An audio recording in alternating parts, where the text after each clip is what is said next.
अस्सलामु अलैकुम वरहमतुल्लाहि वबरकातुहू। इन्नल हम्दुलिल्लाह नहमदुहु व नस्तईनुहु व नस्तगफिरुहु व नऊज़ु बिल्लाहि मिन शुरूरि अनफुसिना व मिन सय्यिआति अमालिना मन यहदिहिल्लाहु फला मुदिल्ल लहु व मन युद्लिल फला हादिय लहु व अशहदु अन ला इलाहा इल्लल्लाहु वहदहु ला शरीका लहु व अशहदु अन्न मुहम्मदन अब्दुहु व रसूलुहु सल्लल्लाहु तआला अलैहि व अला आलिहि व सहबिहि व सल्लम तस्लीमन कसीरा अम्मा बाद। फ़क़द क़ाल इमामुल बुख़ारी रहमहुल्लाहु तआला बाबु मन इग़्तसल उरियानन वहदहु फ़ी ख़लवा व मन तसत्तर फ़त्तसत्तुरु अफ़्दलु व क़ाल बहज़ुन अन अबीहि अन जद्दिहि अन नबी सल्लल्लाहु अलैहि वसल्लम अल्लाहु अहक़्क़ु अन युस्तहया मिन्हु मिनन नास। सम्मानित दीनी भातृमंडলী, আল্লাহ রাব্বুল আলামিন প্রশংসা এবং রাসূলুল্লাহ সাল্লাল্লাহু আলাইহি ওয়াসাল্লামের উপর সালাত ও সালামের পরে আজ জুমাবার 20 জিলহজ 1442 হিজরি মোতাবেক 30 জুলাই 2021 ধারাবাহিক আলোচনা আমাদের সহিহুল বুখারীর ব্যাখ্যা। আমাদের বিষয়বস্তু বা পর্ব সহিহ বুখারীতে চলছে কিতাবুল গোসল, গোসলের পর্ব নম্বর 4, অধ্যায় নম্বর 20। ইমাম বুখারী রাহমাতুল্লাহ আলাইহি বলছেন বিষয়বস্তু সম্পর্কে অধ্যায় বাবু মান ইগতাসালা উরিয়ানান ওয়াহদাহু ফি খালওয়া। এই অধ্যায় হচ্ছে কেউ যদি নির্জনে বিবস্ত্র হয়ে উলঙ্গ হয়ে গোসল করে, নির্জনে শর্ত, লোকজনের সামনে নয়। তবে স্বামী স্ত্রী ভিন্ন বিষয়, স্বামী স্ত্রীর সামনে, স্ত্রী স্বামীর সামনে কোনো অসুবিধা নেই, এছাড়া কারো সামনে নয়।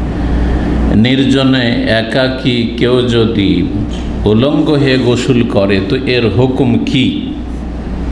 কেউ যদি এই কাজ করে, ইমাম বুখারী রাহিমাহুল্লাহ অধ্যায় বিভিন্নভাবে কায়েম করে থাকেন। তার মধ্যে একটি হচ্ছে যেন জিজ্ঞাসা যে এর হুকুম কি হইতে পারে। উত্তর যে হাদিসগুলি আসছে সেগুলিতে, যে হাদিসটি তরজমাতুল বাবে মানে অধ্যায়ে রয়েছে বিনা সনাদে, হয়তো বা সনাদের আংশিক কিছু উল্লেখ করে মুআল্লাক, আর যে হাদিসগুলি ইমাম বুখারী রাহিমাহুল্লাহ নিয়ে এসছেন তার এতে সংকলন করে সেই হাদিসগুলি। এখানে দুটো হাদিস নিয়ে এসছেন ইমাম বুখারী রাহিমাহুল্লাহ, যে হাদিসগুলি প্রমাণ করবে যে জায়েজ। তবে উত্তম হচ্ছে পর্দা করা, নির্জনে থাকলেও উত্তম হচ্ছে পর্দা করে শরীরে কাপড় রেখে গোসল করা। 3টি সময় গোসলের সময়, শৌচকার্য পেশাব পায়খানা সারার সময়, আর স্বামী স্ত্রী মিলনের সময়, এই 3টি সময় বিবস্ত্র হওয়া জায়েজ। মানে লজ্জাস্থান পেশাব করলে খুলতেই হবে, কিন্তু লোকজনের সামনে নয়, তাছাড়া তো উপায় নাই, এটা তো প্রাকৃতিক প্রয়োজন মানুষের, নিরুপায়।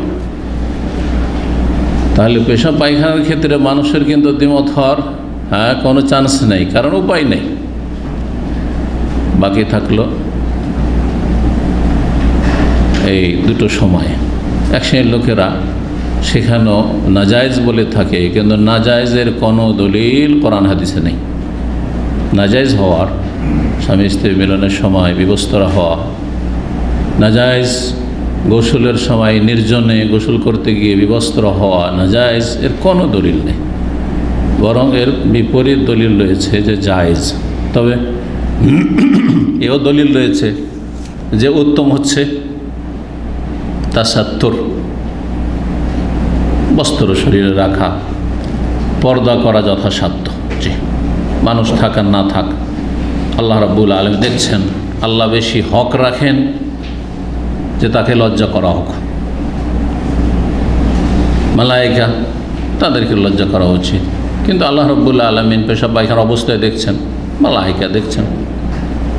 হ্যাঁ, আপনার সাথে, আমার সাথে, মালায়েকা সবার সাথে আছে। জিনেরা আমাদেরকে দেখছে, আমরা তো দেখি না তাদেরকে। ইন্নাহুম ইয়ারাউন, ইন্নাহুম ইয়ারাউনাকুম হুয়া ওয়া কাবিলুহু মিন হাইসু লা তারাউনাহুম, যে জিনেরা তো আমাদেরকে দেখে এমনভাবে যে তোমরা তাদেরকে দেখো না। জায়েজ। আসেন হাদিসগুলি দেখা যাক। ইমাম বুখারী রাহিমাহুল্লাহ তারপরে বলছেন, ওমান তাসাত্তারা ফাত্তাসাত্তুর আফজালু, কেউ যদি পর্দা করে গোসল করে, যদিও নির্জনে আছে, একাকী অবস্থায় আছে, বাথরুমের ভিতরে আছে একাই, তারপর পর্দা করা বলছেন কেউ যদি করে ফাত্তাসাত্তুর আফজাল, পর্দা করা উত্তম, ওয়াজিব নয়। আর বিবস্ত্রা হওয়া হারাম, নাজায়েজ নয়। যখন উত্তমের বিপরীত কি? হ্যাঁ, উত্তমের বিপরীত হচ্ছে অনুত্তম। জি হ্যাঁ, অনুত্তম। উত্তম যে পর্দা করা, এর দলিল নিয়ে এসেছেন, কিন্তু ইমাম বুখারী রাহিমাহুল্লাহর যে আসল হাদিস যে হাদিসগুলি তার সংকলন, সেগুলো তিনি আসেননি। তিনি অধ্যায়ের কোনো একটি বিষয়কে প্রমাণ করার জন্য বা দলিল হিসাবে নিয়ে এসেছেন সেটি। কখনো সাহাবীর নাম উল্লেখ করেছেন, কখনো আর এক দুজন বর্ণনাকারীর নাম উল্লেখ করেছেন, কখনো উল্লেখ করেননি। এমনি হাদিসের একটা অংশ নিয়ে এসেছেন, যেমন এখানে একটা অংশ নিয়ে এসেছেন হাদিসের, পুরো হাদিস নিয়ে আসেননি। আর হাদিসে বাহাস তার পিতা এবং তার পিতা তার দাদা থেকে এ বর্ণনা করেছেন, তাবি এবং সাহাবীর কথা বর্ণনা করেছেন বাহাস ইবনে হাকিম। এই হাদিসগুলি ইমাম বুখারী রাহিমাহুল্লাহর কাছে সব সময় সহিহ নয়, কিন্তু যে হাদিসগুলি নাম্বারিং করা দেখছেন, যে হাদিসগুলি ইমাম বুখারী রাহমাতুল্লাহ আলাইহি নিজে সংকলন করেছেন তার কিতাবে সনদ সহ, সেই হাদিসগুলি সবগুলি সহিহ বুখারীতে যা আছে, সহিহ মুসলিমে যা আছে। এই হাদিসগুলি সহিহ হতে পারে, আবার হাসানও হতে পারে, হালকা দুর্বলতাও থাকতে পারে। জি, কোনগুলিতে? যেগুলিতে নম্বর দেওয়া নেই, সাধারণ মানুষকে বোঝানোর জন্য। তরজমাতুল বাবে, আর এলমি কথা হচ্ছে, জ্ঞানগত কথা হচ্ছে তরজমাতুল বাব, অধ্যায়ের সাথেই নিয়ে এসছেন, যেটা যেমন এখানে অধ্যায়ের সাথে নিয়ে এসছেন।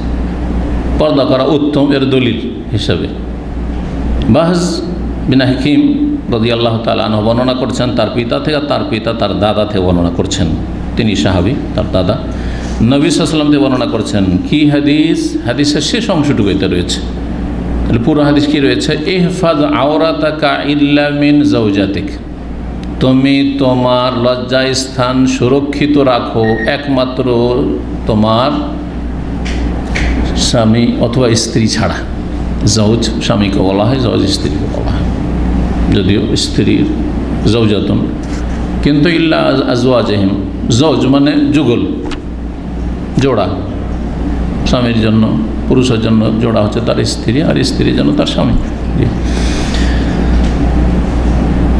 এই জন্য আজওয়াজ, হাজি আজওয়াজ মানে কিন্তু হ্যাঁ স্বামী স্ত্রী, আর আজওয়াজ মানে কিন্তু কি জোড়া, যেটা বলছেন প্রকরণের ক্ষেত্রে আজওয়াজ বাবার আসনাফ, প্রকরণ একটা, আর কয়েকটা প্রকরণ রয়েছে, কয়েকটা কিসিম রয়েছে, তো আকসাম যেগুলো, এগুলোকে আজওয়াজ বলা হয়, আসনাফ। জি হ্যাঁ, বিভিন্ন রকমের, কারণ একটি অপরের চাইতে বিপরীত। যেমন ফলমূল আজওয়াজ বিভিন্ন রকমের, আম লিচু চাইতে ভিন্ন, একটি আরেকটি জোড়া, সেম নয়।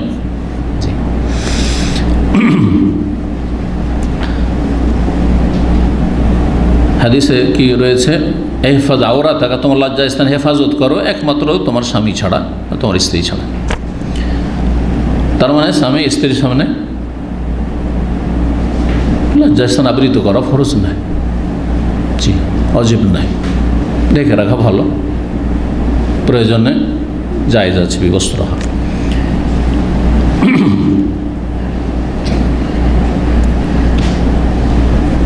তারপরে একজন সাহেব বলছেন, ইয়া রাসূলুল্লাহ আরাইতা এযা কানা ইহদানা খালিয়ান, আমাদের কেউ যদি নির্জনে থাকে, কারো সামনে নেই, নির্জনে আছে, আপনার রুমে কেউ নেই, বাথরুমে কেউ নেই, নির্জনে আছেন, তখন কি বিবস্ত্র হইতে পারবো? বলছেন তখন এই অংশটুকু বলেছেন, আল্লাহু আহাক্কু আন ইউস্তাহিয়া মিনহু মিনান নাস, আল্লাহ বেশি হক রাখেন, অধিকার রাখেন, প্রাপ্য রাখেন। হক, আহাক্কু, হক থেকে ইসিম তাফজিলের শেগা, অধিক, ইসিম তাফজিলের অর্থ হচ্ছে অধিক বা সর্বাধিক। সর্বাধিক অধিকার রাখেন, সর্বাধিক হক রাখেন, সর্বাধিক প্রাপ্য রাখেন আপনার কাছে, যে তাকে লজ্জা করবেন মিনান নাস, মানুষের তুলনায়। মানুষের সামনে তো এরকম হন না, তাহলে আল্লাহকে বেশি লজ্জা করা উচিত। কিন্তু আহাক্য, উচিত, উত্তম, ওয়াজিব নয়। জি হ্যাঁ। আর তারপরে আল্লাহ রাব্বুল আলামিনের দৃষ্টি থেকে কোথাও লুকাতে পারবেন না, যেখানে যান না কেন পারবেন, তাহলে তো সব জায়গায় দেখবেন। তবে যথাসাধ্য যদি কেউ আল্লাহর সামনে লজ্জা করে, আর সবচেয়ে বড় লজ্জা হচ্ছে আল্লাহর নাফরমানি না করা, পাপ না করা। যে যত বেশি যাকে লজ্জা করে তার সামনে তত বেশি ভদ্রভাবে চলাফেরা করে, ভদ্রভাবে উঠা বসা করে, তাই না? একজন রাষ্ট্রপতি, প্রধানমন্ত্রীর সামনে, একজন রাজার সামনে যদি আপনাকে বসিয়ে দেওয়া হয়, বেশি দূর যেতে হবে না। যারা কোম্পানিতে চাকরি করছেন, যেদিন কফিল এসছে, আজকে বস, বড় বস এসছে, জেনারেল ম্যানেজার এসছে, ম্যানেজার আছে, তখনকার আপনার পরিস্থিতিটা কেমন, অফিসে কিভাবে চলাফেরা করেন। আর এমনি আজকে কেউ নেই, ফাঁকা ফিল্ড, যা ইচ্ছা তাই কর, ফাঁকা ফিল্ডে গোল দাও, তাই না? তাহলে যে মানুষকে লজ্জা করে আপনি কাজ সুন্দর করছেন, আপনার চলাফেরা একেবারে ভিন্ন রকমের আপনার বসের সামনে, তার চাইতে বেশি আল্লাহকে লজ্জা করা উচিত। আপনি নাফরমানি করবেন না, পাপে লিপ্ত হবেন না। এটা হচ্ছে সবচেয়ে উত্তম এবং সবচেয়ে গুরুত্বপূর্ণ, আল্লাহকে লজ্জা করা। যে এমন জায়গায় আল্লাহ যেন আপনাকে না দেখেন, এই কথাটি মনে রাখবেন। এমন জায়গায় যেন আল্লাহ আপনাকে না দেখেন যেই জায়গায় আল্লাহ যেতে নিষেধ করেছেন। আর এমন জায়গা থেকে আল্লাহ যেন আপনাকে অনুপস্থিত না পান যেখানে আল্লাহ যেতে বলেছেন, হাজির হইতে বলেছেন। কথা বোঝা গেল কিনা? এখন জীবনের প্রতিটি ক্ষেত্রে ফিট করে নেন। সালাতে হাজির হইতে বলেছেন কিনা, সময় মোতাবেক আল্লাহ হুকুম করে, সুতরাং ওখানে যেন আল্লাহ আপনাকে অনুপস্থিত না পান।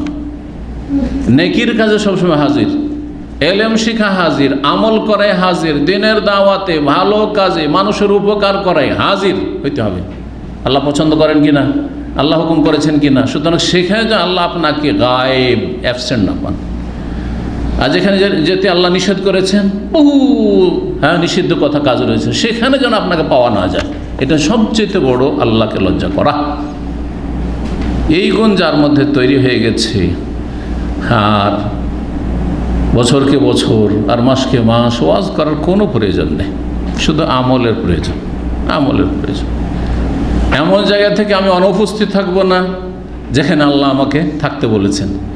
এমন জায়গায় আমি হাজির হব না, উপস্থিত হব না যেখানে আল্লাহ যেতে নিষেধ করেছেন। আল্লাহু আকবার। দিন বোঝা কত সহজ যদি বুঝে নিই আর আমল করার চেষ্টা করি। আল্লাহ যেন আমল করার তৌফিক দান করে। 278 নম্বর হাদিস, ইমাম বুখারী রাহিমাহুল্লাহ যে দুটো হাদিস নিয়ে এসেছেন অধ্যায়, তার প্রথম হাদিস। হাদিসের সাহাবী বর্ণনাকারী হচ্ছেন আবু হুরায়রা রাদিয়াল্লাহু আনহু। তিনি বলছেন, নবী সাল্লাল্লাহু আলাইহি সাল্লাম থেকে বর্ণনা করি, কাল, নবী সাল্লাল্লাহু আলাইহি বলেছেন, কানাত বানু ইসরাঈল ইয়াগতাসিলুনা উরাতান। বনি ইসরাঈল, ইসরাঈল বংশের লোকেরা, ইসরাঈল মানে আজকালকার ইসরাঈল নয়, কারণ আরবরা, আপনারা ইসরাঈল বলছেন, আরবরা কি বলে ওটাকে? ইসরাঈল বলে। আজকাল ইসরাঈল মানে হচ্ছে এই ইসরাঈল দেশ, ইসরাঈলরা, ইহুদিরা বা ইসরাঈল ইহুদিরা বা এই ইহুদিদের দেশ যে ইসরাঈল, এখানকার বাসিন্দা, এরা হলো ইসরাঈল, তাই না? আজকালকার রাজনৈতিক পলিটিক্যাল ভাষায় যারা ফিলিস্তিন, প্যালেস্টাইন, মুসলিমদের দেশ জবরদস্তি গায়ের জোরে দখল করে আছে, অন্যান্য বড় যেগুলি কুফরি শক্তি তাদের পৃষ্ঠপোষকতায়, জি, সাময়িক, ইল্লা বিহাবলি মিনাল্লাহি আহবলি মিনান নাস, হয় আল্লাহর সাহায্য কারোর সাথে থাকবে, আর না হলে মানুষের সাপোর্টে সাময়িক টিকে আছে। কিন্তু আল্লাহ রাব্বুল আলামিনের যদি সত্যিকার নিষ্ঠাবান বান্দা মুমিনরা হইতে পারে, তাহলে ইহুদিদের কোনো ক্ষমতা নাই যে মুসলিম দেশে, বরং মুসলিম দেশে নাই, মুসলিমদের বডির হার্টের ওপর, হৃদয়ের ওপর তারা বসে থাকবে। প্যালেস্টাইন হচ্ছে মুসলিমদের হৃদয়, মুসলিমদের হার্ট। আপনার বুকের উপরে কেউ বসে থাকবে আর আপনার গায়ে ক্ষমতা আছে, এটা হইতে পারে? অসম্ভব কথা। তাহলে বোঝা গেল যে মুসলিম উম্মতের ক্ষমতা নেই, সেই জন্য বসে আছে। ঈমানি ক্ষমতা প্রথম নেই, আর যার ফলে দুনিয়াবি ক্ষমতাও নেই। ঈমানি ক্ষমতা চলে আসলে দুনিয়ার ক্ষমতা যদি অন্যদের তুলনায়, শত্রুদের তুলনায় কমও থাকে, আল্লাহ রাব্বুল আর আসমানি সাহায্য বিজয় নেমে এসেছে ইসলামের ইতিহাসে, আর আসবে সর্বদা ইনশাআল্লাহ। তাহলে আমাদেরকে আগে ঈমানি শক্তি অর্জন করতে হবে। আল্লাহ রাব্বুল আলামিন যেন তৌফিক দান করেন। ওয়া আনতুম আ'লাউনা ইন কুনতুম মুমিনিন, তোমরাই ওপরে থাকবে, তোমরাই নেতৃত্ব দেবে। ইন কুনতুম শর্ত হচ্ছে যদি তোমরা ঈমানদার হও। ঈমানদার মানে জাতিতে মুসলিম আজকালকার লোকেরা বুঝেছে, মুশকিলটা এখানে না। ঈমানদার মানে শিরক মুক্ত ঈমান, কুফরি মুক্ত ঈমান, মাজার পূজা মুক্ত ঈমান, পীর পূজা মুক্ত ঈমান, নাস্তিকতা মুক্ত ঈমান, সেকুলার ইজ মুক্ত ঈমান। জি, সমস্ত রকমের যেগুলো কুফরি পথ আর মত আর মতবাদ আছে সেগুলি মুক্ত ঈমান, মুনাফিকি মুক্ত, কপটতা মুক্ত ঈমান, জি, বিদআত মুক্ত ঈমান। আনতুমুল আ'লা ইন কুনতুম মুমিনিন। এমন নয় যে একবার ফেরেশতা সেজে যেতে হবে, যা অসম্ভব। মানুষ কখনো ফেরেশতা হয়ে যাবে সবাই, অসম্ভব। এটা দোষ ত্রুটি থাকবে, কিন্তু শিরকের দোষ না থাকে, কুফরি দোষ না থাকে, মুনাফিকি না থাকে, বিদআত ধর্মের নামে ধর্ম ব্যবসা না থাকে, বিভিন্ন মানব জীবনে, ব্যক্তি জীবনে, পারিবারিক জীবনে যেসব ভুলভ্রান্তি হয় এগুলি কিছু লোকের মধ্যে থাকবে, অনেক লোক তাতে মুক্ত থাকবে। সাগীরা থাকবে কিন্তু কাবিরা থাকবে না, কাবিরা হইলে সাথে সাথে তওবা করে সংশোধন করবে। এই গুণগুলি যদি তৈরি হয়ে যায় তো তারাই হচ্ছে আল্লাহর ওপরে থাকবে, আল্লাহ বলছে। জি, এটা হচ্ছে ঈমানদার হওয়া সত্যিকার অর্থে। বনি ইসরাইল, হাদিসের ভাষায়, কোরআনে কারীমের ভাষা বনি ইসরাইল, কোরআনে কারীমে বহু জায়গায় রয়েছে ইয়া বনি ইসরাইল, ইয়া বনি ইসরাইল উযকুরু নি'মাতি আল্লাতী আন'আমতু আলাইকুম। আছে না কোরআনে কারীমে? ইয়া বনি ইসরাইল ইন্নী রাসূলুল্লাহি আলাইকুম, হে ইসরাইলের বংশধর, ঈসা আলাইহিস সালাম বলছেন ইন্নী রাসূলুল্লাহি আলাইকুম, আমি তোমাদের জন্য রাসূল হয়ে এসেছি। মূসা আলাইহিস সালাম ইয়া বনি ইসরাইল বলে সম্বোধন করেছেন, আল্লাহ রাব্বুল কোরআনে কারীমে সম্বোধন করেছেন। তো এই বনি ইসরাইলের বংশধর মানে কি? কি যে বলবে একজন, যে বলবে, হ্যাঁ, কার বংশ? ইয়াকুব আলাইহিস সালামের দ্বিতীয় নাম, অপর নাম ছিল ইসরাইল। ইসরাইল, ইয়াকুব আলাইহিস সালাম কার ছেলে? ইসহাক আলাইহিস সালামের ছেলে। ইসহাক আলাইহিস সালাম কার ছেলে? ইব্রাহিম আলাইহিস সালামের ছেলে। তাহলে ইব্রাহিম আলাইহিস সালামের নাতি, ছেলের ঘরের নাতি, পোতা কে? ইয়াকুব আলাইহিস সালাম। ইয়াকুব আলাইহিস সালামের নাম ছিল, ইয়াকুব আলাইহিস সালাম কার পিতা? কোন নবীর পিতা? ইউসুফ আলাইহিস সালামের। তো ইয়াকুব আলাইহিস সালামের দ্বিতীয় নাম ছিল কি? ইসরাইল। তাহলে বনু ইসরাইল মানে ইয়াকুব আলাইহিস সালামের বংশ থেকে যত বংশ ছড়িয়েছে সবগুলি হচ্ছে বনু ইসরাইল বা বনি ইসরাইল। ইসরাইল ইয়াকুব আলাইহিস সালামের বংশধর। তো ইয়াকুব আলাইহিস সালামের কয় ছেলে ছিলেন? 12 ছেলে। 12 ছেলে থেকে 12টি বংশ হয়েছিল। মূসা আলাইহিস সালামের জামানায় বিশাল বিশাল গোত্র বংশ হয়েছে এক এক ছেলে থেকে ইয়াকুব আলাইহিস সালামের। এই জন্য 12টা বংশ। আর এক বংশের আরেক বংশের সাথে কিছুটা অ্যালার্জি থাকে, থাকে না? আমাদের দেশে গ্রাম অঞ্চলে এগুলো আপনারা উপলব্ধি করেছেন। শহরে কেউ কারো খবর রাখে না, হ্যাঁ, পয়সা টয়সা আছে, গন্ডা আছে, ওগুলো আলাদা বিষয়। কিন্তু এই যে বংশীয় যে দ্বন্দ্ব, এগুলো গ্রাম অঞ্চলে, এই ফিতনাগুলো, এই সমস্যাগুলো, তো তাদের মধ্যে একটু এরকম ছিল, যার ফলে কেউ কারো পানির ঘাটে নামবে না, হ্যাঁ, কেউ কারো রাস্তায় যাবে না। তো আল্লাহ রাব্বুল আলামিন কি করেছে তাদের জন্য? হ্যাঁ, পানির দরকার। এখন ঐতিহ্যের ময়দানে চলে গেছে, সে বাহারে আমার লোহিত সাগর পার হয়ে, বাহারে কুলজুম পার হয়ে আল্লাহ রাব্বুল আলামিন ফেরাউনের জুলুম থেকে তাদেরকে পরিত্রাণ দিয়েছেন। আচ্ছা, এরা তো ছিলেন প্যালেস্টাইনের লোক। ইব্রাহিম আলাইহিস সালাম যে ইসহাক আলাইহিস সালামকে নিয়ে আর সারা তার মাকে নিয়েছিলেন, তাদের বাড়ি কোথায় ছিল?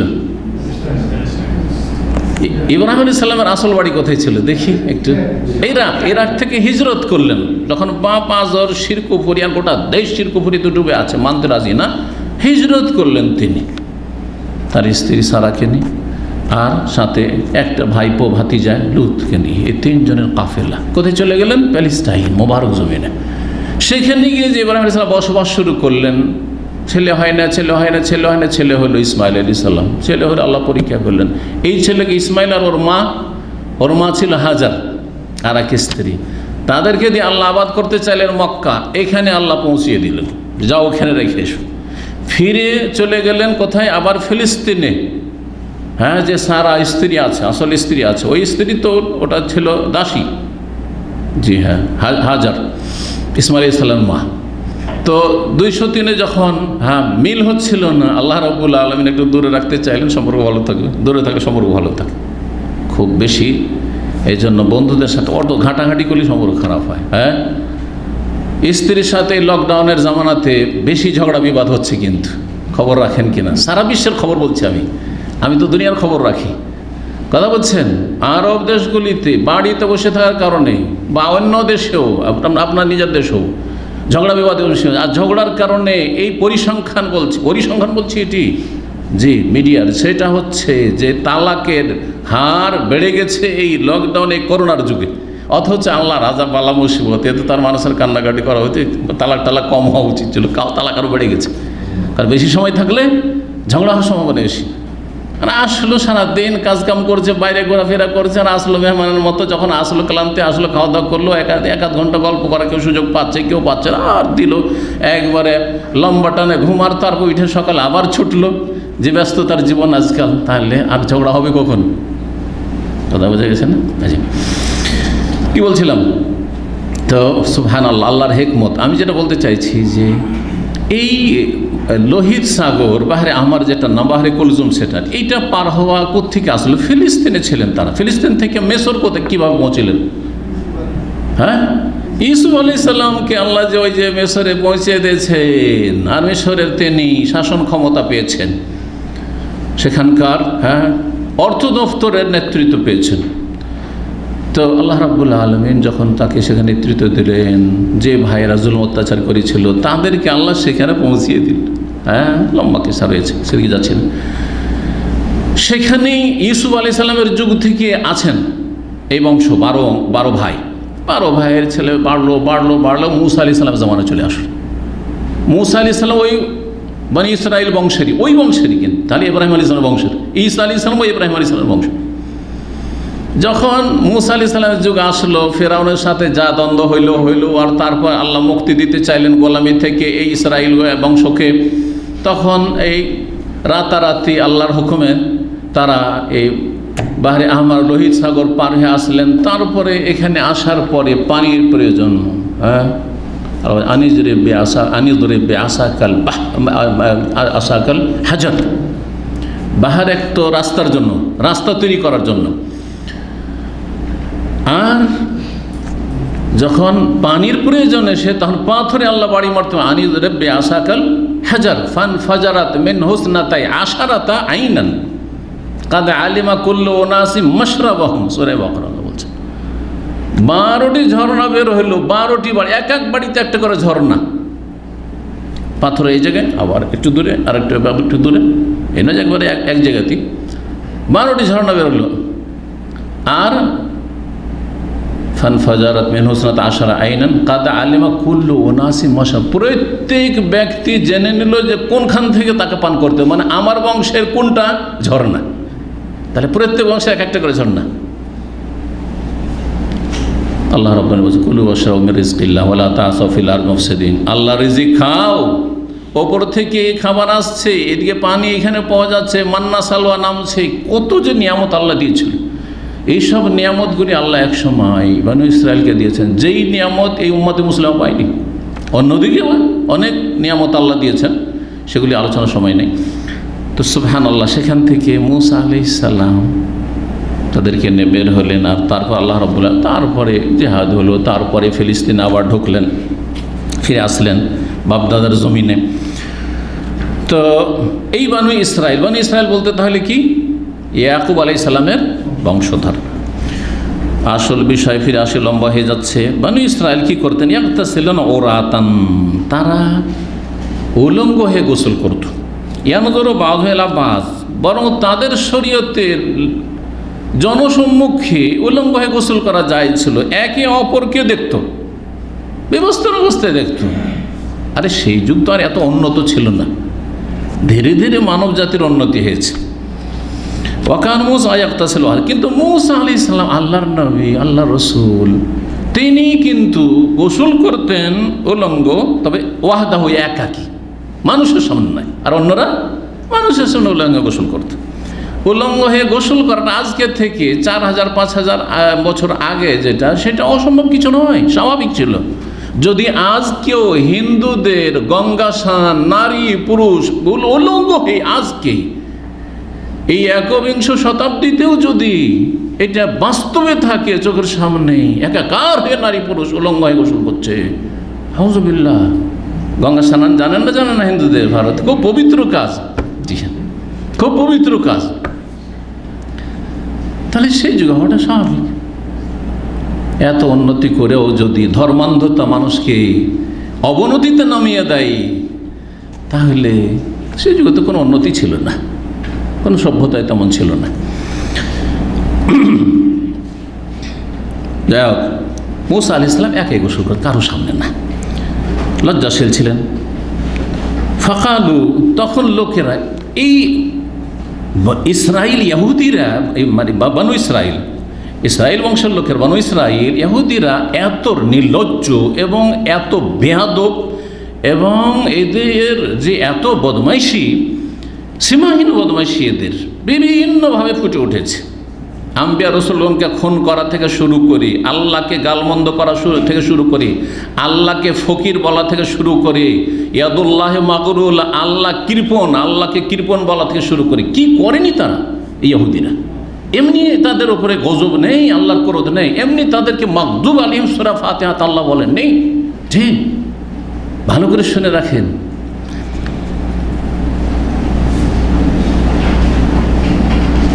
নবী কত দরদি, তাদের গোলামি থেকে মুক্ত করে স্বাধীন জীবনযাপনের ব্যবস্থা করলেন মুসা আলাইহিস সালাম। আর তার সম্পর্কে তাদের মন্তব্য শুনেন, বলছে ওয়াল্লাহি, আল্লাহর কসম, মা ইয়ামনাউ মুসা ইয়াগতাসিলা মানে ইল্লা আন্নাহু আদার। মুসা আলাইহিস সালামকে আমাদের সামনে গোসল করতে একমাত্র বাধা দিচ্ছে তার এই অন্ডকোষের রোগ, হাইড্রোসিল। বাংলায় ওর একটা নাম আছে, কিন্তু আমি ভুলে যাচ্ছি, যদি আপনারা জানা থাকে বলবেন। হাইড্রোসিল, হ্যাঁ, একশিরা। আহসানত জাযাকাল্লাহ খাইর। ছোটোকালে একশিরা বলেছি, আর তারপরে হাইড্রোসিল ইংলিশ শেখার পরে বাংলায় ভুলে গেছি। আপনারা তো বলতেন, আমারও অনেক সময় এরকম হয়ে যায়। তো একশিরা, খুসিয়া, ওই দুটো বিচিকে বলা হয়, হ্যাঁ, অন্ডকোষ। এই অন্ডকোষের একটা বড় হয়ে যাওয়া, একটা ছোট হয়ে যাওয়া, জানেন না এই রোগ? অনেকের আছে, অনেকের খুব বেশি, একবারে এইরকম আছে। সেই জন্য আমাদের সামনে গোসল করে না। কত বেয়াদবি চিন্তা করে এরকম কথা বলতে পারে নবী রাসূল সম্পর্কে। এটা সামান্য একটা বয়সে একটু বড় হলেও বলতে পারবেন না, হয়তো লজ্জা পাবেন আপনি, তাই না? আর আলেম হয়তো দূরের কথা, উস্তাদ হয়তো দূরের কথা, নবী রাসূল কালিমুল্লাহ, তার সম্পর্কে এরকম মন্তব্য, কিভাবে তারা মানসিক কষ্ট দিয়েছে উম্মত। তাহলে উম্মত কষ্ট দেবে। জাতি যাদের জন্য দাওয়াতের কাজ করে যাচ্ছেন, দায়ীরা হেদায়েতের কাজ করে যাচ্ছেন ইখলাসের সাথে, তাদেরকে কষ্ট দেবে। এই কষ্টকে কষ্ট মনে করলে কেউ কাজ করতে পারবে না। যারা কষ্টকে কষ্ট মনে করে, সেই জন্য হক কথা বলেন না, তারা আসলে দায়ী নয়। তাদের দাওয়াতে ইখলাস নেই এবং তাদের দাওয়াতে বরকত হবে না। গাল মন্দের পর অকল হবে না, হক কথা বলতে হবে যথাসাধ্য উত্তম পন্থায়। কিন্তু নবী সাল্লাল্লাহু আলাইহি সাল্লাম কখনো কখনো রেগেছেন, কখনো শক্ত ভাষায় বলেছেন না, বলেন নেই, সবসময় মিষ্টি মিষ্টি করে বলেছেন। ভগদে বা এত রাগান্বিত হাত্তা ইহমারাত ওয়াজহু ওয়াজনাতাহু বা হাত্তা ইহমার ওয়াজহু, রাসূলুল্লাহ সাল্লাল্লাহু আলাইহি ওয়াসাল্লাম চেহারা মোবারক লাল হয়েছে, এইসব হাদিস নাই। জি,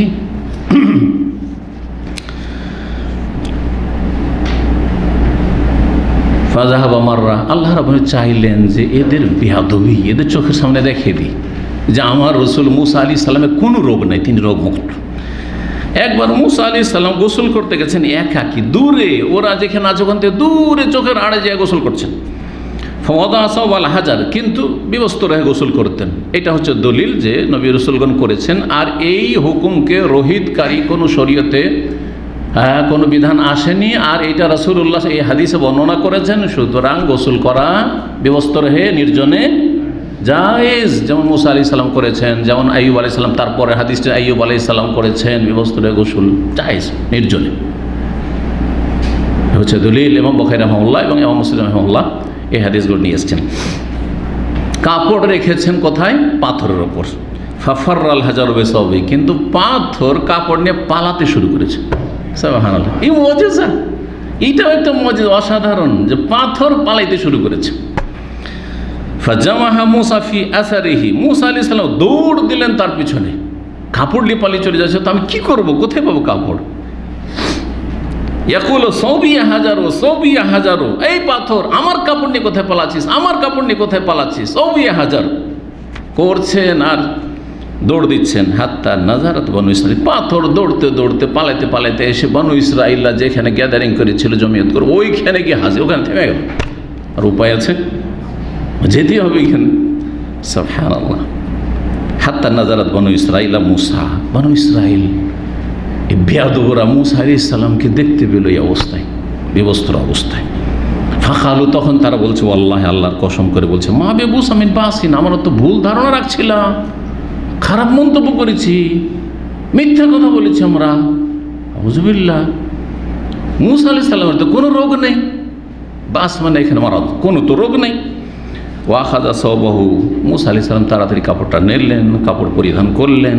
আর রাগ এত উঠেছে, রাগে কি করছেন শুনে, ফাতাফিকা বিল হাজারে দারবান, পাথরকে মারতে শুরু করেছেন, পাথরকে মারতে শুরু করেছেন। রাগে মানুষ এরকম কাজ করে, জানা আছে না নেই? না করে না? কেউ মোবাইল ভেঙেছেন রাগে? মোবাইল ভাঙা লোক না এখানে? দাম্মামে আমাদের এক ভাই ছিল, নাম বলবো না, অনেকে চেনে, আমার প্রতিবেশীও ছিল, দেশে চলে গেছে এক্সিটে। সে নিজে আমাকে বলেছে, লাস্ট মোবাইল ভেঙে বলছে, শেখ এটা 5 নম্বর মোবাইল ভাঙা হইল। যে আউযুবিল্লাহি মিনাশ শাইতানির রাজিম, 5 নম্বর মোবাইল ভাঙা হইল। তা বলছি, কি এটা আবার কী কাজ? ভালো মোবাইল জানে, ছোটো মোটো মোবাইল, আপনার এই গ্যালাক্সি, আপনার এই যে স্মার্টফোন, এগুলো, হ্যাঁ, স্যামসাং, ভালো মোবাইল, হ্যাং হয়ে যায়। এত বেশি গ্রুপ চালায়, 50-এর বেশি গ্রুপ চালায়, আর এত বেশি মেসেজ আছে, হ্যাং হয়ে যায়। তো যখন হ্যাং হয়ে যায় তখন মেজাজ খারাপ হয়ে যায়, আর নিজেকে বরদাস্ত করতে পারবে, খুব রাগ। ওই দিন তাকে বলেছিলেন আপনি, আচ্ছা, রাগে ভাঙতে ভাঙতে বলছে যে আছাড় দিয়ে ভেঙে তারপরে টুকরো টুকরো করে ভেঙেছে। আমি বললাম যে আপনি যদি এইরকম করে মোবাইল ভাঙতে পারেন যার কোনো প্রাণ নেই, তো আপনার রাগ যদি উঠে তো স্ত্রীটার কী করবেন আপনি? আর আপনার ছেলে মেয়েদের কী করবেন? ওদের তো বিপদ, এরা তো পালাইতে দিশা পাবে না। একবার যদি দেখে নেই চোখের সামনে আপনার স্ত্রী যে এইভাবে মোবাইল ভাঙছে, তো পালাতে দিশা পাবে না বাড়ি থেকে, যে বাপরে বাপ, পালা, যান বাঁচা এর থেকে, তাই না? তো এইরকম পাগলামি করতেন নাই। কিন্তু মানুষ অনেক সময় রাগ কন্ট্রোল করতে পারেন না। আপনি নিজের পয়সা দিয়ে কিনে যদি মোবাইল ভাঙতে পারেন, তো মুসা আলাইহিস সালাম পাথর এত বড় কাজ করেছে যে আমাকে বড় লজ্জায় ফেলে দিল। জনগণের সামনে বিবস্ত্রে হাজির হইতে হইল, তো মারতে শুরু করেছেন পাথরের উপর, পাথরকে আঘাত করা শুরু করেছে, দিলেন একবারে কয়েক বাড়ি। ফাকাল আবু হুরায়রা, আবু হুরায়রা রাদিয়াল্লাহু তাআলা বর্ণনা করছে, ওয়াল্লাহি ইন্নাহু লানাদাবুন বিল হাজারি সিত্তাতুন আও সাবআ দারবান বিল হাজারি, আল্লাহর কসম করে বলছি, রাসূলুল্লাহ সাল্লাল্লাহু আলাইহি ওয়াসাল্লাম বলেছেন, নিজের পক্ষ থেকে তিনি বলছেন না, যে সেই পাথরের উপর 6টি অথবা 7টি বাড়ির দাগ রয়েছে। নাদাবুন মানে দাগ, 7টি বাড়ির পাথরের ওপরে তো দাগ বসে না সাধারণত, কিন্তু মূসা আলাইহিস সালামে নবীদেরকে আল্লাহর সবচেয়ে বেশি শক্তি দিতেন, শারীরিকভাবেও যেমন তাদেরকে মানসিক শক্তি দিয়েছেন তেমন শারীরিক শক্তিও দিয়েছেন সমস্ত আম্বিয়া রাসূলগণকে। তার মধ্যে সবচেয়ে শ্রেষ্ঠ হচ্ছেন মুহাম্মদ রাসূলুল্লাহ সাল্লাল্লাহু আলাইহি ওয়াসাল্লাম। জি,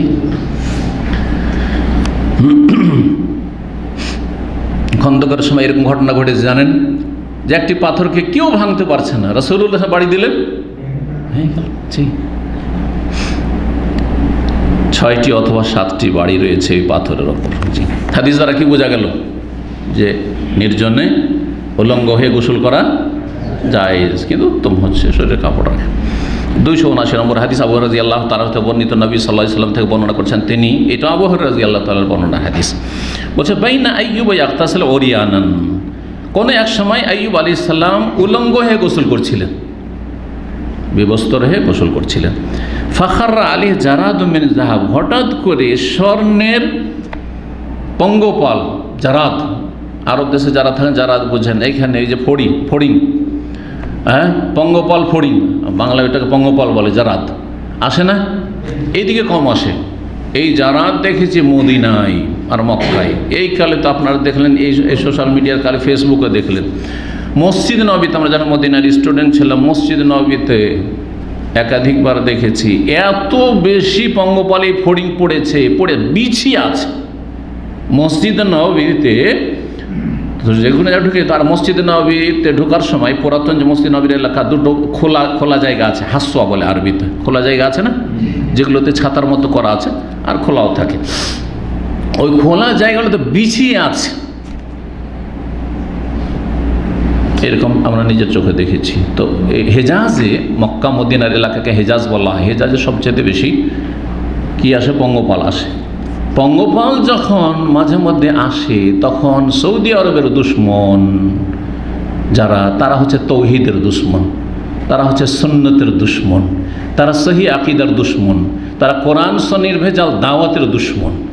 তারা এর উপর বিরূপ মন্তব্য করে যে আল্লাহর আযাব এসেছে। জানেন না?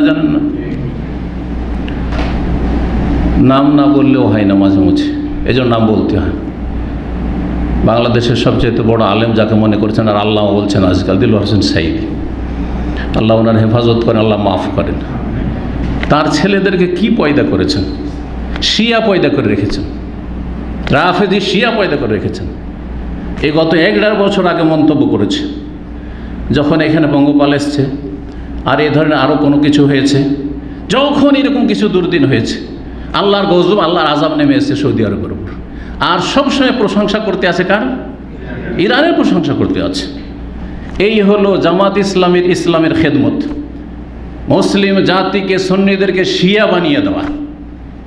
শিয়া নাম দিয়ে তো শিয়া বানাইতে পারবেন না, কারণ হানাফি, শাফি, মালিকি, হাম্বলি, দেওবন্দি, বেরেলভি পর্যন্ত যারা মাজার পূজা করে তারাও শিয়াদেরকে মুসলিম মনে করে না, ইরানিদেরকে। সুতরাং আর এই ক্ষেত্রে দেওবন্দি, বেরেলভির আকীদায় যে শিয়ারা যেহেতু সাহাবাই কেরামদেরকে কাফের বলে, সুতরাং যারা সাহাবাই কেরামদেরকে কাফের বলে তারা নিজেরাই মুসলিম থাকতে পারে না।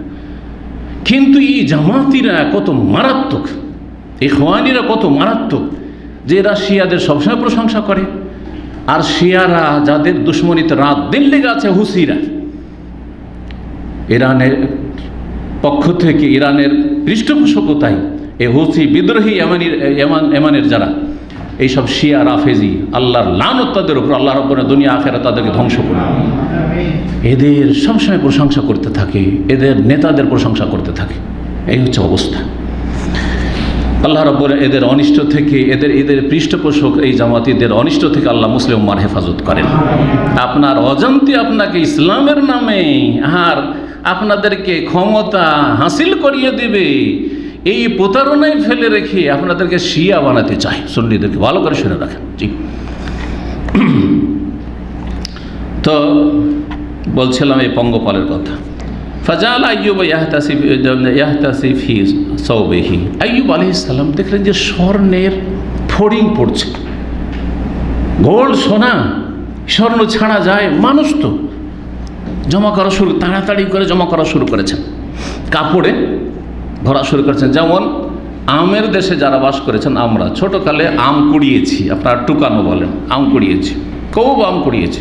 একটু বাতাস হলে দিলাম দৌড়, আর বাড়ি থেকে থাকে, ঝড় হলে রাত 12টা, 1টা, 2টা, 3টা দৌড় দেওয়া করে অন্ধকারে, না লাইট আছে না কিছু আছে, টর্চ লাইট নিয়ে যেতাম, টর্চ লাইট সাথে।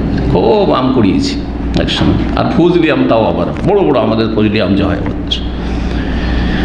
মালদাহর আম, ফজলি আম, রাজশাহী, বাংলাদেশের রাজশাহী চাপাই যে আম হয় সে আম আমাদের মালদাতে হয়। আর বাড়ির চারিদিকে শুধু আম বাগান আর আম বাগান, আমের গাছ আর আমের গাছ, যেদিকে যাবেন আপনি। তো আম সিজনে গরিবও কোনো দিন আমাদের দেশে পয়সা দিয়ে কিনে আম খায় না।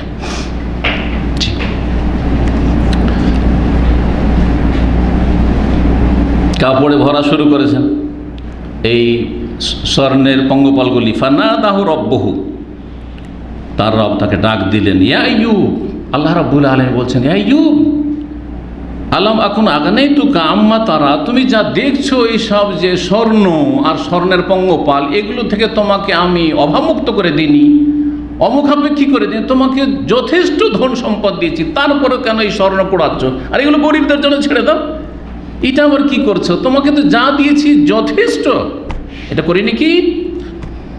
কালা বালা, আল্লাহ অবশ্যই ইজ্জত, তোমার ইজ্জতের কসম, আল্লাহ আমাকে যা দিয়েছো অভাবমুক্ত, কোনো অভাব নেই। ওয়ালাকিন লা গেনালি বা লা গেনাবি আন বারাকাতিকা, লা গেনাবি আন বারাকাতিকা, আপনার বরকত নাযিল হচ্ছে, আপনার বরকত থেকে আমি অমুখাপেক্ষী হতে পারি না। আপনার বরকত নেমে আসছে, পড়ে আছে, সেগুলো পড়াচ্ছি আমি, ছাড়বো কেন? তো মানুষের পয়সার কি রয়েছে, একটা লোভ রয়েছে, কিন্তু সেই লোভটা যেন হারামে না পৌঁছে দেয়, সেই লোভটা আল্লাহর জিকিরে যেন বাধাগ্রস্ত না করে, ফরজ অজেবে আপনাকে উদাসীন না করে দেয়, হারাম না যায় যে লিপ্ত না করে দেয়। আর আপনি ধনাঢ্য হয়ে যান না, দুনিয়ার সবচেয়ে বড় ধনী হয়ে যান, কোনো অসুবিধা নেই, ভালো কথা, কিন্তু আল্লাহর হক আদায় করবেন। হ্যাঁ, আর আল্লাহ যাদের হক আপনার ওপর দিয়েছেন, জাকাত ছাড়াও যেসব আত্মীয় স্বজনদের হক রয়েছে সেগুলি দেবেন। আর দেশের জনকল্যাণমূলক কাজ করবেন, উম্মতে মুসলিমার জন্য জনকল্যাণমূলক কাজ করবেন। আপনি হারাম উপায় থেকে বেঁচে থাকবেন, হারাম উপার্জন হারাম, এইটা হচ্ছে পাকড়াওয়ার জায়গায় আল্লাহ ধরে নেবেন। আর হালালি রোজগার করছেন, কিন্তু হালাল রোজগার করতে গিয়ে আপনি আল্লাহর ফরজ অজেবকে নষ্ট করছেন, সেই রুজিও হারাম, সুতরাং সেখানে আল্লাহ পাকড়াও করবেন। দুটো অপরাধ করবেন না। ধন সম্পদ উপার্জনের ক্ষেত্রে ফরজ অজেব যেন উদাসীনতা, গাফিলতি না আসে, আর হারাম নাজায়েজ পথ অবলম্বন না করেন, হারাম উপায় অবলম্বন না করেন, কার উপর জুলম অত্যাচার না করেন, বা হারাম না খান, তাহলে কোনো অসুবিধা নেই, যত বড় ধনী হয়ে যান না কেন। এই কথাই বললেন কে? আইয়ুব আলাইহিস সালাম। এই ছিল হাদিস। এই হাদিস দ্বারাও কি বোঝা গেল? যে বিবস্ত্র হয়ে গোসল করা জায়েজ। 21 নম্বর আদে বাবু তাসাত্তুর ফিল গোসল ইনদান নাস, লোকজনের সামনে গোসল করার সময় পর্দা করা। লোকজনের সামনে থাকলে অবশ্যই পর্দা করতে হবে। এই মর্মে হাদিস উম্মে হানি বিনতে আবি তালিব, আবু তালেবের মেয়ে উম্মে হানি। তাহলে উম্মে হানি কে ছিলেন? আলী রাদিয়াল্লাহু তাআলা আনহুর বোন ছিলেন। আখবরাহু, তিনি বলছেন আন্নাহু সামিআ উম্মে হানি বিনতে আবি তাকুল, তিনি বলছেন যাহাবতু ইলা রাসূলিল্লাহ আমাল ফাতহি, আমি রাসূলুল্লাহ সাল্লাল্লাহু আলাইহি ওয়াসাল্লামের কাছে গেলাম মক্কা বিজয়ের বছর। ফাওয়াজাদতুহু ইয়াগতাসিল, সেই সময় দেখি যে আমার সম্পর্কে কে? উম্মে হানির সম্পর্কে রাসূলুল্লাহ সাল্লাল্লাহু আলাইহি ওয়াসাল্লাম কে? চাচাতো ভাই। গেলাম রাসূলুল্লাহ সাল্লাল্লাহু আলাইহি ওয়াসাল্লামের কাছে, উম্মে হানি তখনও মক্কাতে ছিলেন। উম্মে হানি কোথায় ছিলেন? মক্কাতে। রাসূলুল্লাহ সাল্লাল্লাহু আলাইহি ওয়াসাল্লাম যখন নিরাপত্তা দান করলেন মক্কার লোকদেরকে, তখন বললেন যে কেউ যদি হারামে প্রবেশ করে, কাবা ঘরের ওখানে প্রবেশ করে, তাহলে সে নিরাপদ। কেউ যদি আবু সুফিয়ান ওমান দাখালা দার সুফিয়ানা ফাহু আমেন, আবু সুফিয়ান একজন নেতা, সম্ভ্রান্ত ব্যক্তি, তার বাড়িতেও যদি ঢুকে যায় সেও নিরাপদ, তাকে ধরপকড় করা হবে না, যত অপরাধ করে আসুক না কেন এর আগে ইসলামের বিরুদ্ধে, মুসলিমদের বিরুদ্ধে। ওমান দাখালা দারা উম্মে হানি ফাহু আমেন, আর কিন্তু উম্মে হানির বাড়িতেও ঢুকে যায় তবুও সে নিরাপদ।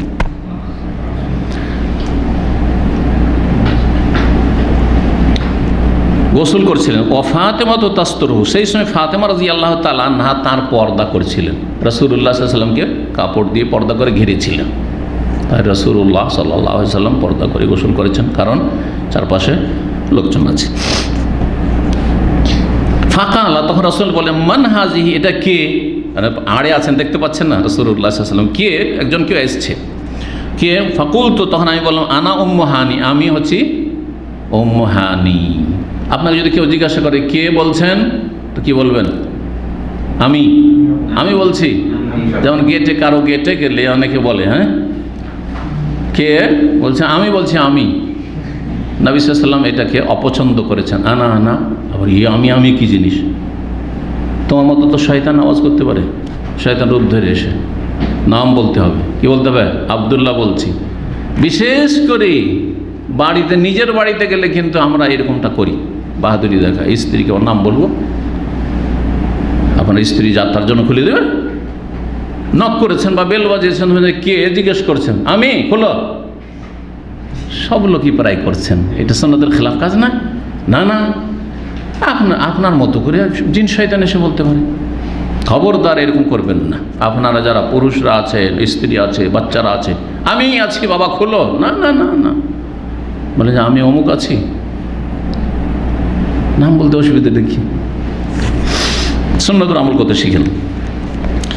281 নম্বর হাদিস, ইবনে আব্বাস রাদিয়াল্লাহু তাআলা আনহু হতে বর্ণিত, তিনি মাইমুনা রাদিয়াল্লাহু তাআলা আনহা থেকে বর্ণনা করেছেন, কালা সাতারতুন নবী ওয়া ইয়াগতাসিলু মিনাল জানাবাত, আমি নবী সাল্লাল্লাহু আলাইহি ওয়াসাল্লাম পর্দা করেছিলাম যেই সময় তিনি জানাবাতের ফরজ গোসল করছিলেন। ফাগাসাল ইয়াদিহি, দুই হাত ধৌত করলেন। সুম্মা সাব্বা বিয়ামিন আলা শিমালি, ডান হাত দ্বারা বাম হাতে এরূপ পানি ঢাললেন। ফাগাসাল ফারজাহু, লজ্জা স্থান ধৌত করলেন। লজ্জা স্থান পরিষ্কার করার সময় তাহলে বাম হাত। ওমা আসাবহার, যা কিছু লেগেছে নাপাকি, তা পরিষ্কার করুন। সুম্মা মাসাহা বিয়াদিহি আল হায়াতে আউল আরদে, তারপরে দেয়ালে অথবা জমিনে কি করলেন? হাত ঘষা দিলেন। হ্যাঁ, তখন তো সাবানের যুগ ছিল না, সুতরাং আর মাটি সবচেয়ে বড় পবিত্রতার মাধ্যম, তো মাটিতে ঘষা দিলে সমস্ত জীবন নষ্ট হয়ে যায়, এটা বেশি ভালো। আজকাল মাটি প্রাপ্ত নয়, কিন্তু আলহামদুলিল্লাহ আমাদের কাছে তার বিকল্প আছে। সুম্মা তাওয়াদ্দা ওযু আহলিস সালাত, তারপরে সালাতের মতো করে উযু করলেন। গায়রা রিজলাইন, দুই পা ছাড়া। এর আগে উযুর অধ্যায়গুলো বিস্তারিত চলে এসেছে, সুতরাং বেশি আর কিছু বলছে। মা আফাদাল মা আলা জাস, তারপরে গোটা শরীরে পানি বহিয়ে দিলেন। সুম্মা তানাহা, তারপরে একটু সরে গেলেন, কারণ ওই জায়গায় পানি জমে গেছে, তো একটু সরে গেলেন শুকনো জায়গায়। ফাগাসাল কাদমে, তারপর দুই পা ধৌত করলেন। এটা হচ্ছে সুন্নতি উত্তম তরিকা গোসল। আগে লজ্জাস্থান পরিষ্কার করা, তারপরে উযু করা, আর উযু পুরোটাই করতে পারেন, এটাও আছে হাদিসে। আর দুটো পা রেখে দিয়ে শেষখানে পা ধুইলেন, গোটা গা শরীর ধোয়ার পরে, সেটাও আছে। বাবুন এজা এহতালামাতিল মারা, 22 নম্বর অধ্যায়। এই অধ্যায় হচ্ছে মহিলার যদি স্বপ্নদোষ হয়, মহিলাদের স্বপ্নদোষ হয়, জানা আছে না নেই আপনাদের? কিন্তু অনেকে জানেন না, কারণ মহিলাদের স্বপ্নদোষ পুরুষদের তুলনায় অনেক কম হয়। অনেক মহিলা হয়তো 40 বছর জানেই না স্বপ্নদোষ, কারণ হয়ই না হয়তো, কারণ মহিলাদের খুবই কম হয়, পক্ষান্তরে পুরুষের কারো তো অনেক বেশি হয়, প্রতিদিন অনেকের হয়, যখন ঘুমায় তখনই হয়ে যায়। এটা যদি সীমা ছড়িয়ে যায়, তখন এটা রোগের পরিচয়, তখন চিকিৎসকের পরামর্শ নেওয়া উচিত। কিন্তু সপ্তাহে 1বার 2বার হয়ে যাওয়া ভালো। স্বপ্নদোষ যারা অবিবাহিত অথবা যারা বিবাহিত কিন্তু দূরে আছেন পরিবার থেকে, যারা প্রবাসে আছেন, স্বপ্নদোষ মাঝে মধ্যে হওয়া উপকারী অপকারী নয়। না হলে সেটা বদ্ধ হয়ে থাকলে সেটা আপনার শরীরের ক্ষতি করবে বা আপনার জন্য ক্ষতির কারণ হবে। আল্লাহ রাব্বুল সবাইকে সুস্থ রাখেন। মহিলাদের স্বপ্নদোষ হতে পারে। জি, উম্মু সালামা উম্মুল মুমিনিন রাদিয়াল্লাহু আনহা বর্ণনা করেছেন না, কাল জাআত উম্মু সুলাইম, উম্মু সুলাইম আসলেন, যার নাম ছিল রোমাইসা। তার নাম কি ছিল? রোমাইসা। শুদ্ধ নাম হচ্ছে রোমাইসা। আমাদের দেশের লোকেরা বিকৃত নাম বলে, বিকৃত নাম রাখে, রমিসা বলে। কি রাখে? বাঙালিরা কোন নাম রাখে? রমিসা না, কি বলবেন? রোমাইসা। উম্মে সুলাইম, যার নাম ছিল রোমাইসা। উম্মে সুলাইম কুনিয়াত ইমরাত আবি তালহা, যিনি ছিলেন আবু তালহা আনসারী রাদিয়াল্লাহু তাআলা আনহুমার স্ত্রী। জি, আর তাদের স্বামী স্ত্রীর ঘটনা আছে, একজন অতিথিকে খাওয়ানোর। আল্লাহ এত খুশি হয়েছেন যে আল্লাহ সূরা হাশরে আয়াত নাযিল করেছেন, ওয়া ইউসিরুনা আলা আনফুসিহিম ওয়ালাউ কানা বিহিম ফাসাসা, তারা নিজের ওপর অন্যকে অগ্রাধিকার দিয়ে থাকে, যদিও তারা ক্ষুধার্ত থাক না কেন, সারা রাত না খেয়ে থেকে গেছে, বাচ্চাদেরকে থাবড়ে থুবড়ে রেখে দিয়েছে, অথচ ছটফট করে কান্নাকাটি করছিল, কোনো ঘুম দিয়ে দিয়েছে। একজনের খাবার ছিল, আমরা যদি সাথে বসে যাই তো মেহমান হবে না, ঘটনা শুনেছেন না? জি হ্যাঁ, প্রদীপ নিমিয়ে দেওয়ার, তার স্বামীও খায়নি, মেহমানের সামনে শুধু মুখ নাড়তে থেকেছে মিছামিছি। জি হ্যাঁ, আল্লাহ রাব্বুল এত খুশি হয়েছেন এই স্বামী স্ত্রী দম্পতির ওপর, আসমান থেকে খুশি হয়েছেন। ফজরে আসছে আবু তাল্লাহ তুমি রাত্রে যা করেছো আল্লাহ আমাকে জানিয়ে দিয়েছে। আল্লাহ এত তোমার উপর খুশি হয়েছে যে আল্লাহ আমাকে ওহী করে রাতেই জানিয়ে দিয়েছে যে তো তোমার সাহাবী আবু তাল্লাহ আনসারী মেহমান নিয়ে গেছে, এই কাজ করেছো। ছেলে মেয়েকেও খেতে দেয়নি, অনাহারে থেকেছে, আর স্বামী স্ত্রী দুজনেই অনাহারে থেকেছে, কিছুই খায়নি, আর ওই মেহমানকে পুরো খাবার খাইয়ে দিয়েছে। আল্লাহু আকবার। এমনিতে আল্লাহ তাদেরকে সার্টিফিকেট দেননি জান্নাতের, রাদিয়াল্লাহু আনহু। আর তাদেরকে যারা কাফের বলে তাদের অবস্থা কি হইতে পারে?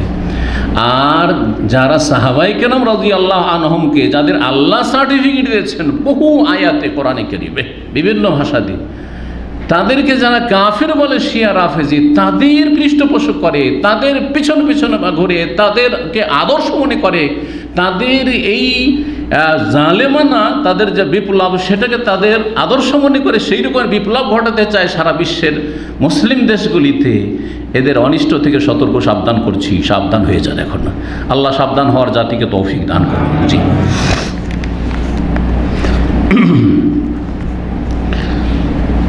ফাকালাত বলে ইয়া রাসূলুল্লাহ ইন্নাল্লাহ লা ইয়াস্তাহি মিনাল হক, আল্লাহ হক কথাতে লজ্জা করেন না।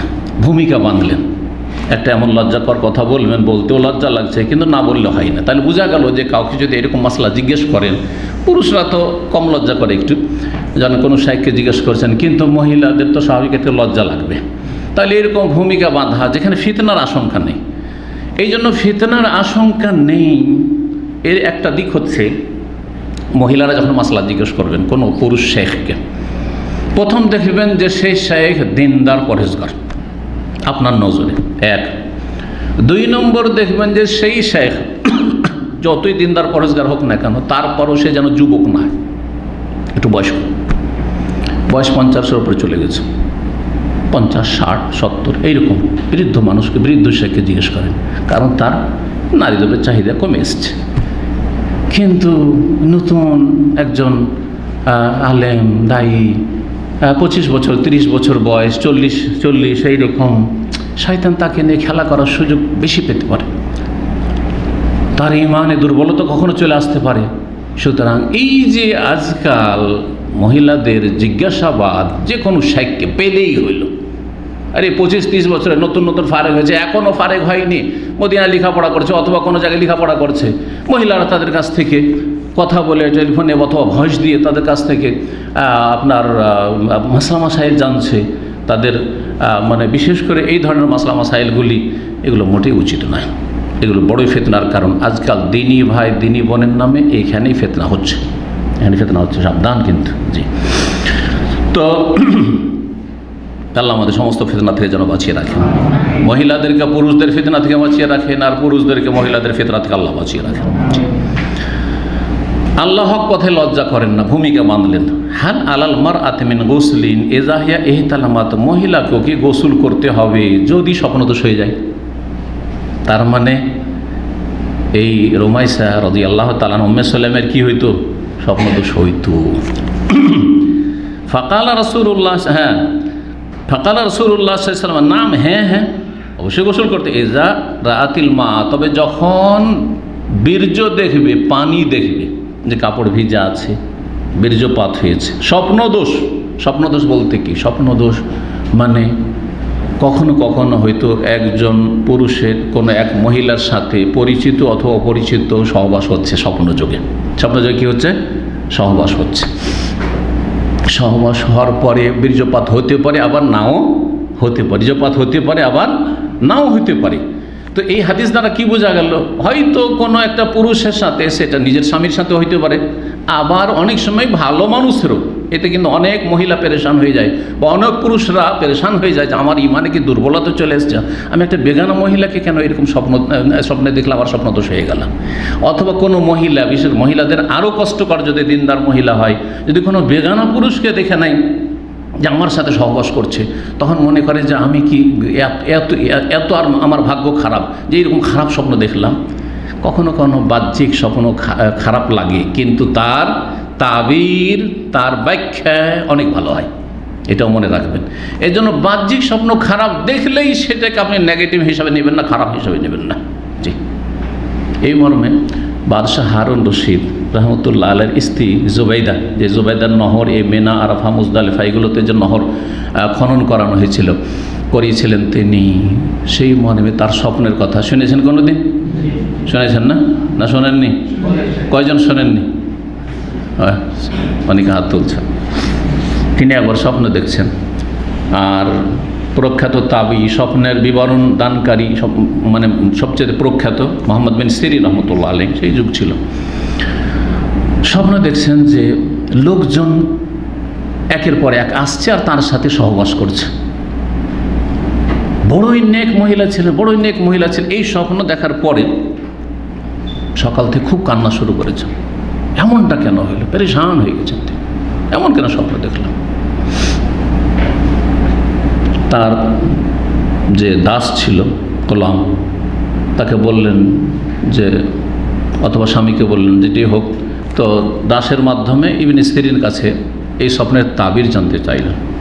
তাই স্বপ্ন কত খারাপ, তাই না? কত নোংরা স্বপ্ন মনে হচ্ছে বাহ্যিক। তাবির যখন জিজ্ঞেস করা হইল, তখন ইবনে সিরিন রহমতুল্লাহ আলাইহি বললেন যে তার দ্বারা আল্লাহ রাব্বুল আলামিন এমন একটা বড় খেদমত নেবেন, এমন একটা বড় খেদমত নেবেন, যাতে লক্ষ লক্ষ মানুষ উপকৃত হবে। সহবাস মানে উপকৃত হওয়া, এইটা তাবির হয়ে গেল। তারপরে তার মনে আল্লাহ রাব্বুল আলামিন এমন এক কথা ঢেলে দিলেন যে আমার স্বামী হচ্ছে এত বড় বাদশাহ, আব্বাসী খলিফা, আর আমাকে আল্লাহ অঢেল ধন সম্পদ দিয়েছেন, কিছু নেক কাজ করি, মক্কা মদিনায় পানি পাওয়া যায় না, মেনা, আরাফা, মুজদালিফা হাজিদের কত কষ্ট হচ্ছে, তো এই নহর খনন করিয়ে দিই যাতে করে হাজিরা মেনাতে, আরাফাতে, মুজদালিফায় সব জায়গায় যেন পানি পায়, পর্যাপ্ত পরিমাণে পানি পায়। সেই নহরের নাম হচ্ছে নাহরে জুবাইদা। জি, যার এখন প্রয়োজন নাই, কিন্তু একসময় খুবই বেশি প্রয়োজন ছিল, একসময় খুবই প্রয়োজন ছিল। আর কত কোটি কোটি হাজি সাহেবগণ সেখান থেকে উপকৃত হয়েছেন। আল্লাহ রাব্বুল আলামিন ভালো মানুষদের রহম করেন, মুমিন মুমিনাত রহম করেন। তো যে কথাটি বলছিলাম, স্বপ্ন দোষ, স্বপ্ন দোষ কথাটি কিন্তু আপনারা বলেন, তাই না? কিন্তু স্বপ্ন দোষ মানে জরুরি নয় যে বীর্যপাত হবে। আচ্ছা, স্বপ্ন দোষ মানে আবার জরুরি নয় যে সহবাস হবে, এটাও একটা কথা মনে রাখেন। কখনো কখনো একজন পুরুষের একজন নারীর সাথে কি হচ্ছে? সহবাস হচ্ছে স্বপ্নে, বীর্যপাত হয়েছে, দুটাই, বীর্যপাত হয়েছে আর সহবাসও হয়েছে, এটা স্বপ্ন দোষ। আবার কখনো কখনো সহবাস হয়নি, কিন্তু কি হয়েছে? দেখছে ভিজা আছে, কাপড় ভিজা আছে, বা বীর্যপাত হয়েছে স্বপ্নে, সেটাও স্বপ্ন দোষ। হ্যাঁ, আর কখনো কখনো স্বপ্ন দেখেছে মিলনের, কিন্তু কাপড় ভিজা নেই, কোনো পানি টানি, বীর্যপাত হয়নি। যদি এই শেষ অবস্থা হয় যে মনে হচ্ছে যে আমাদের স্বামী স্ত্রীর মিলন হয়েছে স্বপ্নে, অথবা কোনো বেগানা মহিলার সাথে মিলন হয়েছে, বেগানা পুরুষের সাথে কোনো বোনের মিলন হয়ে গেছে, স্বপ্নে দেখছে, কিন্তু কাপড়ে কোনো লক্ষণ নেই, বীর্যপাত হয়নি, তাহলে গোসল করতে হবে না? হবে না। ওই কথাই বলছেন রাসূলুল্লাহ, নাম এজার আতিল মা, পানি বীর্যপাত যদি দেখে তাহলে তখন গোসল করবে। তাহলে বোঝা গেল যে স্বপ্ন দোষ কয় রকম হচ্ছে। এক হচ্ছে যে স্বপ্নে দেখছে যে কারোর সাথে মিলন হচ্ছে, হ্যাঁ, আর তারপরে তাতে কি হলো? বীর্যপাত হলো। আরেকটা হচ্ছে যে স্বপ্ন দেখছে যে মিলনের, কিন্তু বীর্যপাত হয়নি। আর আরেকটি হচ্ছে যে স্বপ্ন দেখেনি মিলনের, কিন্তু বীর্যপাত হয়েছে। তিনটি হইতে পারে, একই লোকের বিভিন্ন সময় বিভিন্ন রকম হতে পারে। স্বপ্ন দোষের ক্ষেত্রে বা স্বপ্ন দেখার ক্ষেত্রে জরুরি নয় যে খুব নেক লোক হইলেই শুধু স্বামী স্ত্রীর মিলন দেখবে প্রবাস জীবনে, আর কাউকে দেখবে না, এর বিপরীতটাও হইতে পারে। আবার খারাপ হইলেই হ্যাঁ, যদি সবসময় স্বামীকে দেখে আর সবসময় স্ত্রীকে দেখে আর কাউকে দেখেন না, তার মানে সে যে খুব ভালো মানুষ তারও প্রমাণ করেন না। স্বপ্ন ভালো মন্দের প্রমাণ নয় কারণ, জি, এটাও মনে রাখেন।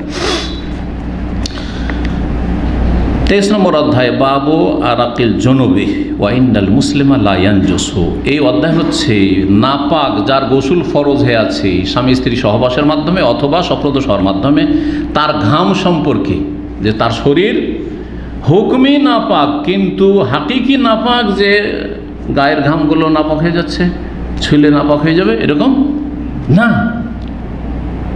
তার উপর গোসল ফরজ আছে, তার মানে এই না যে তার ঘামগুলো যে বেরোচ্ছে এই গোসল ফরজ থাকা অবস্থায় বা নাপাক থাকা অবস্থায় সেই ঘামগুলো নাপাক নয়। জি, তাই বলছেন যে জুনবি ব্যক্তি যার গোসল ফরজ আছে সেই ব্যক্তির ঘাম সম্পর্কে ওয়াইনাল মুসলিম, আর জেনে রাখা উচিত যে মুসলিম কখনো নাপাক হয় না। মুসলিমের আসল হচ্ছে পাক, আসল নাপাক হচ্ছে, বড় নাপাক হচ্ছে ইন্নামাল মুশরিকুনা নাজাস। আল্লাহ সূরা তাওবা বলেছেন মুশরিক, কাফের, যারা আল্লাহ পরকালে বিশ্বাসী নয় অথবা আল্লাহর সাথে শরীক করে, বড় কুফরি করে, তারা হচ্ছে নাপাক। তার আকীদার নাপাক, শরীরের নাপাক, আকীদার নাপাক। সবচেয়ে বড় নাপাক হচ্ছে আকীদার নাপাকি। তারপরে মুসলিমের যে নাপাকিটা আছে সেটা হচ্ছে কি হুকমি নাপাক, তার গা নাপাক নয়। গায়ে যতক্ষণ পর্যন্ত পেশাব পায়খানা কোনো নাপাক জিনিস না লেগে আছে ততক্ষণ তার গা শরীর নাপাক নয়, বরং তার হুকুম নাপাক, যে তার উপর একটা গোসল ফরজ হয়ে আছে। হুকুম নাপাক, হাদাসে আসগার ছোট নাপাকি মানে উজু নেই, এই অর্থ নাপাক, কিন্তু মুসলিমের শরীর নাপাক নয়। এমনকি মাসিক অবস্থায় হাত বাড়িয়ে কোনো কিছু মসজিদ থেকে নবী সাল্লাল্লাহু আলাইহি ওয়াসাল্লাম নিতে বলছেন, না ওয়েলিনিল খমরা, ওই যে চাটাইটা পাটিটা মসজিদে আছে ওইটা আমাকে দাও, কক্ষ থেকে বলছেন নবী সাল্লাল্লাহু আলাইহি ওয়াসাল্লাম। বলছেন ইয়া রাসূলুল্লাহ আনা হাইজ, আমি তো ঋতুবতী, ঋতু অবস্থায়। বলছে ইন্না হাইজাতাকা লাইসাত ফি ইয়াদিকা, তোমার হাইজ মাসিক তোমার হাতে লেগে নেই, না হাত বাড়িয়ে ওখান থেকেই না নিয়ে নাও। তাহলে বোঝা গেল যে মসজিদের পাশে যদি থাকেন বা মসজিদের দরজায় গেলেন বা জানালা দিয়ে আর মসজিদের ভিতর থেকে কোনো কিছু নিয়ে নিলেন, মসজিদের ভিতরে ঢুকলেন না, কোনো অসুবিধা নেই।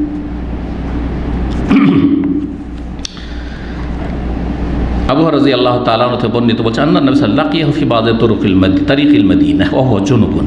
নবী সাল্লাল্লাহু আলাইহি ওয়াসাল্লাম একবার মোলাকাত করলেন, মানে মোলাকাত হলো, সাক্ষাৎ হলো কার সাথে? আবু হুরায়রার সাথে, মদিনার কোনো এক রাস্তায়। ওয়া হুয়া জুনুব, সেই সময় আবু হুরায়রা রাদিয়াল্লাহু তাআলা আনহু জুনবি অবস্থায়, বড় নাপাকি অবস্থায় ছিলেন, গোসল ফরজ ছিল।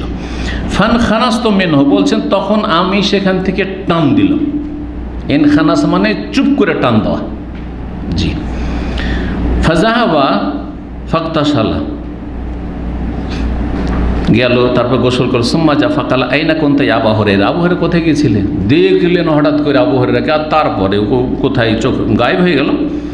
কোথায় গিয়েছিল আবু হুরায়রা? কালা কুনতু জুনুবান, আমি নাপাক ছিলাম, জুনবি ছিলাম, বড় নাপাকি ছিল। ফাকারিহতুন ওজালিসাকা, আপনার সাথে বসাটা আমি অপছন্দ করলাম।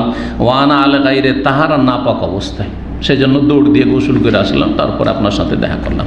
ফাকালা, তখন নবী সাল্লাল্লাহু আলাইহি ওয়াসাল্লাম বলে সুবহানাল্লাহ, আশ্চর্য কথা। তাহলে বোঝা গেল অবাক হওয়ার সময় কি বলবেন? সুবহানাল্লাহ। অবাক হলে সুবহানাল্লাহ। কিন্তু আমাদের বাঙালি জাতি সুবহানাল্লাহ কখন বলে?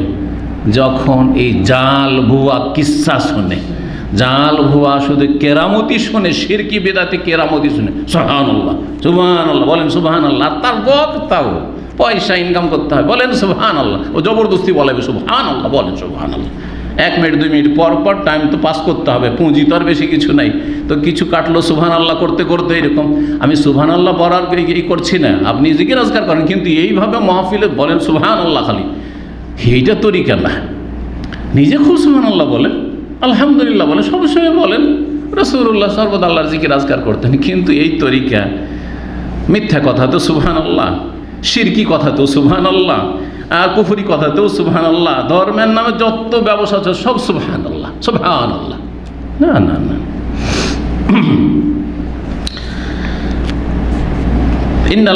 ইন্নাল মুমিনা লা ইয়ানজুসু, সুবহানাল্লাহ। তুমি কি চিন্তা করেছো? মুমিন তো নাপাক হয় না, মুমিনের শরীর নাপাক হয় না, ওটা হচ্ছে তোমার হুকমি বিধানগত নাপাকি। হাদিস 24 নম্বর অধ্যায় বলছেন বাবুন আল জুনুব ইয়াখরুজু, নাপাক ব্যক্তি যার গোসল ফরজ হয় সেই ব্যক্তি বাড়ি থেকে বের হইতে পারবে, ওয়ামসি ফিসুকে, বাজারে চলাফেরা করতে পারবে, অন্য অন্য কাজকর্ম করতে পারবে, তাহলে চাষাবাদ করতে পারবে, দোকানে বসতে পারবে, ডিউটি করতে পারবে।